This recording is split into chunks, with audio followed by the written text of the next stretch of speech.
Pasensya na idol na busy kahapon sa bisperas pero ayan, dahil sa pull-up na ito ni Lebron ay naiangat niya ang Lakers 94-93 sa simula ng 4th quarter. Pero mamaya-maya lang ay double-digit lead na bigla yung Pistons. Sino kaya yung mali rito? Nag-switch si Lebron dyan kay Malik Beasley na talaga namang naging sniper mula sa labas para sa Pistons this game.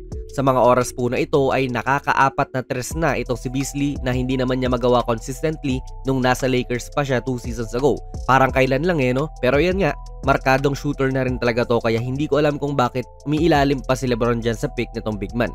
So siya ba ang mali dyan? O si Rui yung mali na dapat inangatan na talaga niya si Beasley kahit malayo pa lang siya? Pero kung sino man yung mali dyan ay error pa rin naman yun sa team. Komportableng pinakawalan ni Beasley to. Another error na naman to pero pag-usapan natin yung lineup ng Lakers dito. Tignan nyo, si Rui yung sentro tapos si Lebron naman ang power forward. Hindi naman particularly mga maliliit na players yung mga to. Pero kasi wala silang shot blocking na sentro ngayon sa court na magpoprotekta talaga sa loob. Andiyan naman si Coloco pero hindi siya pinalaro. Si AD nagpapahinga. Kaya nung nagka-error si Hachimura sa perimeter, sino yung sasalubong dyan sa loob? Si D'Lo? Si Dalton?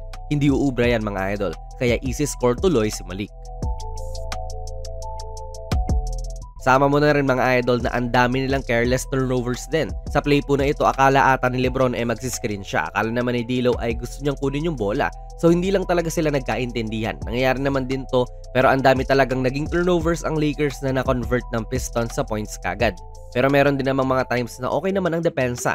Na-absorb ng maayos ni Max Christie itong bump ni Ivy. Natapikan pa nga niya kaya mukhang nag-travel din. And kita nyo, hindi naman din nagpabaya ang depensa, talagang better offense lang din ang nagagawa ng Pistons. Parang dito lang din mga idol. Kita nyo si Gabe na maganda ang pagkaka-recover sa labas kay Fontecchio at talaga may kamay sa harapan niya nung tumitira na siya. Yan naman din po yung gusto nyo makita sa depensa. Pero pumapasok pa rin. Props talaga dito sa Pistons mga idol. May 11-point lead na sila pagkatapos niyan. Lugi rin talaga sa size si Austin kontra rito kay Tobias Harris sa poste. Kaya nga ganyan na lang din po ang pag-double ni Max dyan. Kasi hindi talaga kakayanin ni Austin yan mag-isa. Okay na sana to para sa LA no? Nalusutan nga lang sila at naging physical talaga sila rito sa laro na ito. May napansin din po tayo sa depensa ng Pistons mga idol. So ayan, may high pick play si na Lebron at Gabe dito sa ibabaw.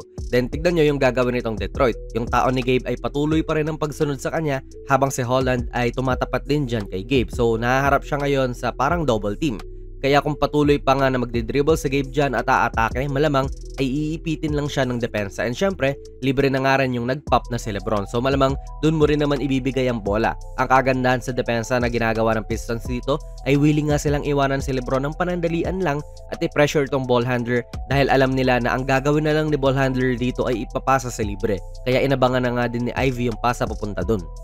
Ganyan din po yung eksaktong nangyari dito sa pick and roll naman ni na AD pati Lebron. Ina-ice ni Thompson itong si Lebron para pilitin siyang pumunta sa kanan, kung saan andyan na nga rin po si Duren para abangan siya. Kita nyo na pressure malala talaga to sa ball handler ngayon. Sabay itong si Thompson, inaabangan na kagad yung pasa ni Lebron papunta dyan kay AD pero in the last second ay inilihis niya. So ganyan yung coaching mga idol. Tinuturo yan sa practice at pinaplano din ng coaching staff. Good defense para sa Pistons. And actually mga idol, nakahabol naman din po yung Lakers sa dulo at naging 3-point game na nga lang po ito. May pag-asa pa sila na dalhin sa OT yung laro. At pakita nga lang din natin yung final play. Nag-screen si Gabe dito kay AD no. Tapos makikita natin si AD na nagbigay din po ng pin down para kay Lebron. Actually good look naman din to kaso nga lang ay medyo malayo lang din talaga. Although nai-hit naman din po ni Lebron yung mga ganitong klaseng tira. And ilang beses na nga rin po nating nakita siyang nakashoot sa ganyang kalayo. Kaso wala, masyado silang nalamangan ng Pistons noong unang mga minuto ng 4th quarter kaya bitin din po ang kanilang comeback kaya ayan, talo.